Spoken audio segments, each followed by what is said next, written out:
Dahil pa-Halloween na, kukwentuhan ko kayo ng nakakatakot. So sa isang araw, lalakad sa kakahuyan si The Queen upang maghanap ng mga sundalo. Sa paghahanap niya sa kakahuyan ay nakita niya si Mulan.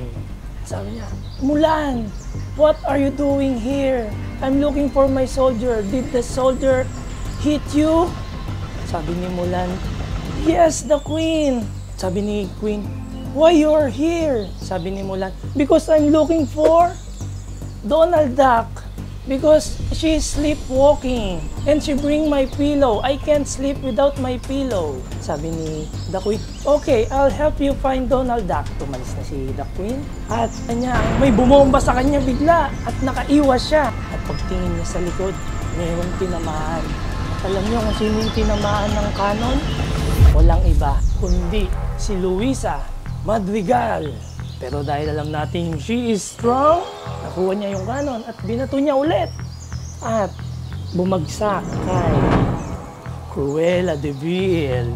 Tinamaan siya at naggewang-gewang ang kanyang sasakyan. At bumangga siya kay Gaston, naglalaro ng mga itlog.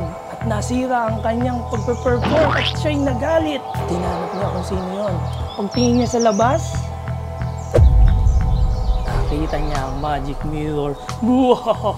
Kakausapin niya si Magic Mirror at sasabihin niya, "Salamin, salamin, sa dingding nasa ng pag-ibig." Sumagot ang Magic Mirror at ang itinuro niya ay si Li Xiang. So ngayon, naguluhan na si Gaston. Bakit si Li Xiang? Lalaki ako. Ano naman? Wala namang masama. Di ba? Dahil wala namang pinipili ang pag-ibig. Pero nalaman ni Li Xiang yan at siya'y nailang. So imbis na manonood siya ng performance ni Gaston, ay hindi na lang siya tumuloy. At pumunta siya kay Shere Khan. At alam niyo kung bakit siya pumunta kay Shere Khan? Kasi actually hindi niya pupuntahan si Shere Khan. Pauwi lang siya at bigla siyang nakita niya si Shere Khan. Natatakot ngayon si Li Xiang. Naghanap siya ng backup kung paano niya matatakbuhan si Shere Khan. At ang kanyang nakitang solusyon ay walang iba, hindi tumalon sa dagat at humingi ng tulong kay Ariel.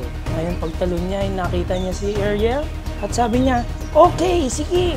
Dinamitan niya ng kanyang magandang boses. Kumanta siya ng, "Oh!"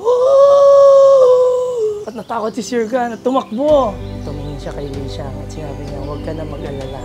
At after noon, matapos ang mga kaguluhan nangyari, ay nag-party-party sila sa mansyon ni The Queen. And they party happily ever after.